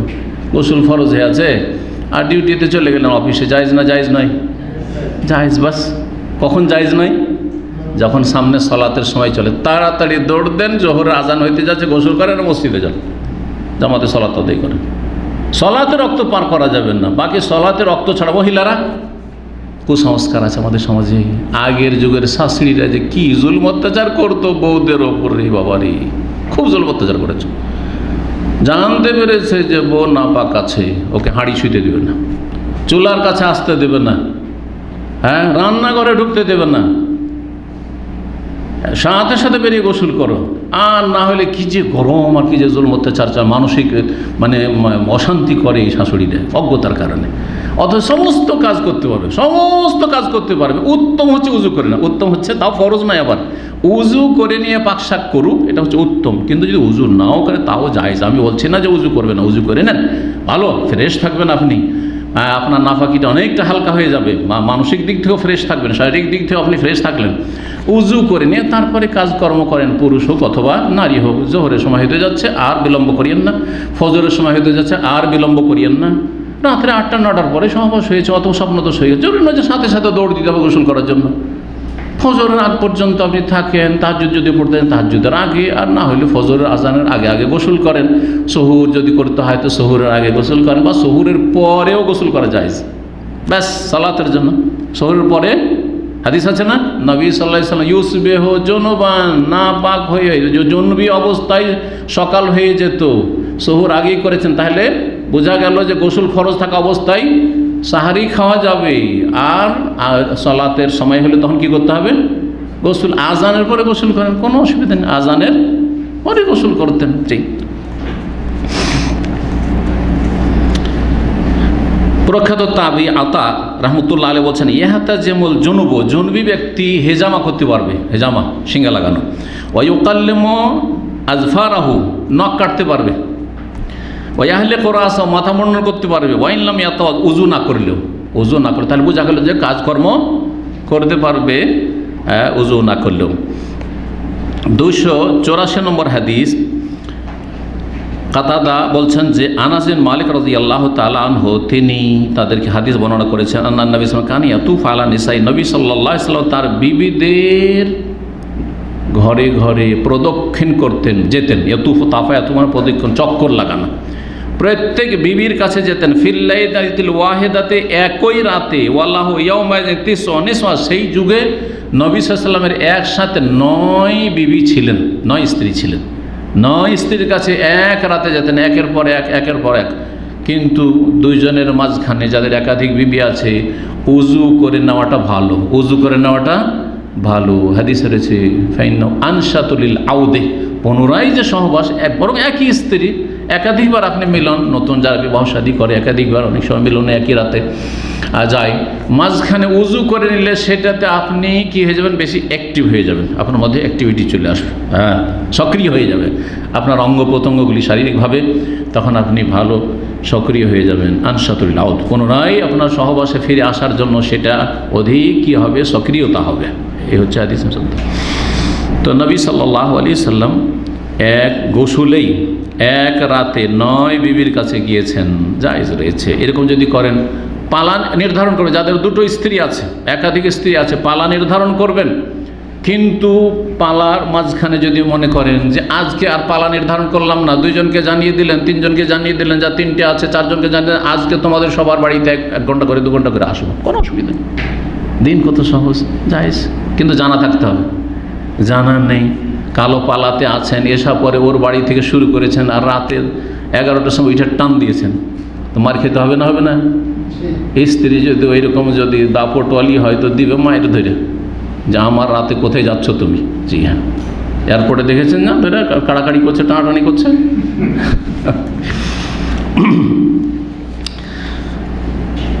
285 নম্বর হাদিস, আর এটাই দিয়ে আজকের আলোচনা শেষ করছি। আবু হুরায়রা রাদিয়াল্লাহু তাআলা আনহু বর্ণিত বলছেন, লাকিয়ানি রাসূলুল্লাহ সাল্লাল্লাহু আলাইহি ওয়াসাল্লাম আনা জুনুবুন, রাসূলুল্লাহ সাল্লাল্লাহু আলাইহি ওয়াসাল্লামের আমার সাথে সাক্ষাৎ হয়, সেই সময় আমি জুনবি অবস্থায় ছিলাম, গোসল ফরজ ছিল। ফাআখাযা বিয়াদি, আমার হাতটা ধরে ফেললেন। ফামাশাইতু মাহু, তার সাথে চললাম, যেন হাত ধরে নিয়েছেন, তো হাঁটলাম একটু। হাত্তা কাদা, বসে গেছেন, যেমনই বসেছেন এই সুযোগের সুযোগ। ফান সালাল, তো তখন আমি দিয়েছি টান, চুপ করে।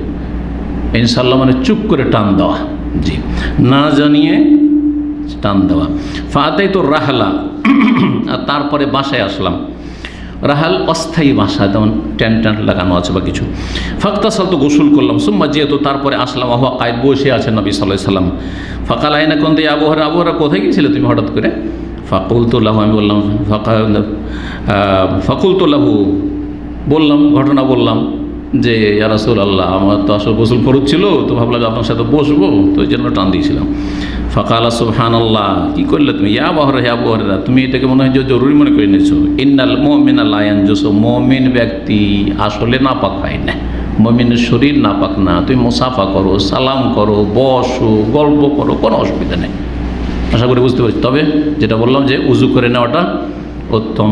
এখানে আজকের আলোচনা শেষ করছি। সামনের সপ্তাহে পর্বে 5 নম্বরে ইনশাআল্লাহ আমাদের এই পর্ব ইনশাআল্লাহ গোসলে শেষ হয়ে যাবে। আল্লাহ রাব্বুল যেন তৌফিক দান করেন, এবং আল্লাহ আমাদের হায়াতে, আমলে, দিন দুনিয়ায় যেন সবার বরকত দান করেন। ও সাল্লাল্লাহু আলা নবিয়িনা মুহাম্মদ ওয়া আলা আলিহি ওয়া সাহবিহি আজমাইন।